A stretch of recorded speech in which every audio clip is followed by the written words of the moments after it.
Isang mapagpalang araw sa inyong lahat, mga kasama sa edukasyon, mga magulang at mga minamahal kong mag-aral. Ako po si Doc Gar Bacanao, isang prinsipal sa pampublikong paaralan dito sa Pilipinas.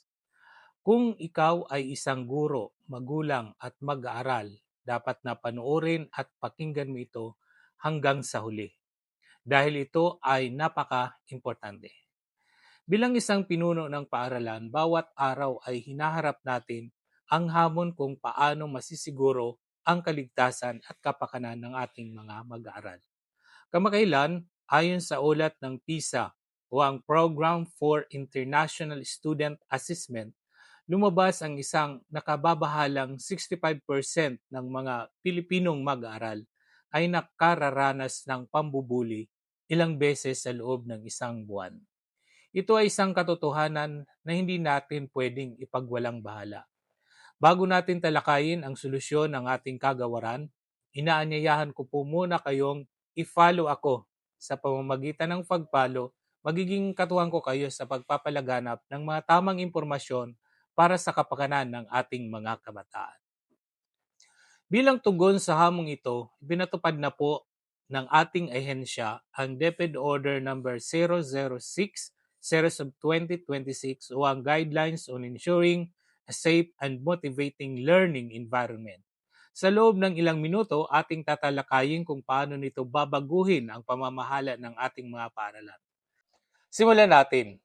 Sa mga nakaraang taon, marami tayong magkakahiwalay na kautusan. May para sa child protection, anti-bullying at iba pa. Dahil dito, nagkakaroon minsan ng kakulangan sa koordinasyon at kalituhan sa implementasyon sa antas ng paaralan. Sa pamamagitan ng bagong kautusang ito na nilagdaan ni Secretary Sani Angara, pinagsama-sama at hinarmonisa ang lahat ng umiiral na patakaran upang maging isang malinaw at isang roadmap.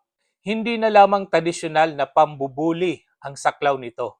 Kasama na rin dito ang pagprotekta sa mga mag-aaral laban sa cyber harassment, diskriminasyon at karahasang nakabatay sa kasarian upang matiyak na ang bawat paaralan ay maging isang ligtas na espasyo.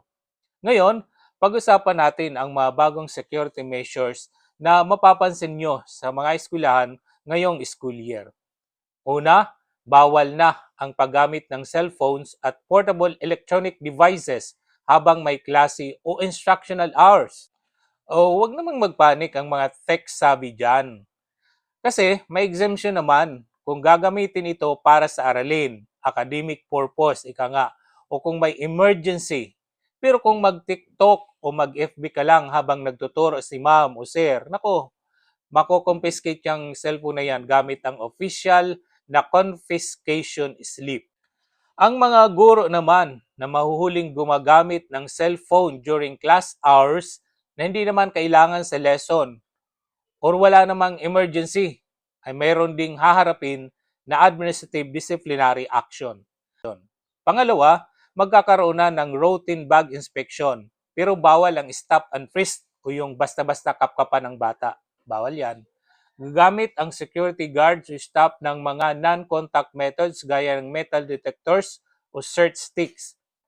At kung may reasonable suspicion na may tinatagong bawal sa bag, dadalhin ng palihim at may respeto ang estudyante o mag-aaral sa principal's office.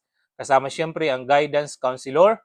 Sila ang titingin, hindi pwedeng halongkatin ang gamit mo ng walang pahintulot. Protektado pa rin siyempre ang dignidad ng bata o mag-aaral.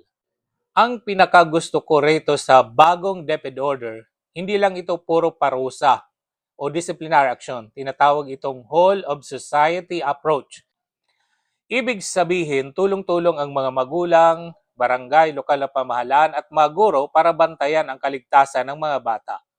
At higit sa lahat, kapag may naging biktima ng pambubuli o pang-aabuso, may mandatory na trauma-informed psychosocial support o mental health interventions.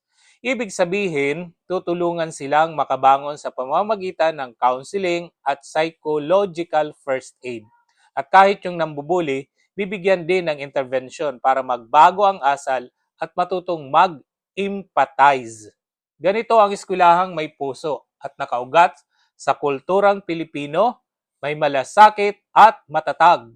Kaya sa mga kapwa kong mga magulang, mga guro at higit sa lahat sa mga mahal kong estudyante, siguraduhin ninyong i-follow ang aking profile ngayon na dahil simula pa lamang ito.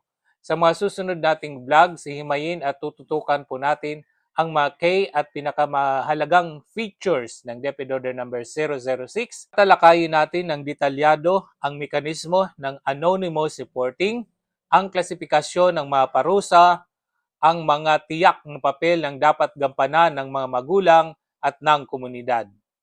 I-share po natin ang video na ito para sa kalaman ng lahat. Maraming salamat po, mag-follow na at magkita-kita tayo sa susunod na serye. Pagpalain po tayo ng may kapal.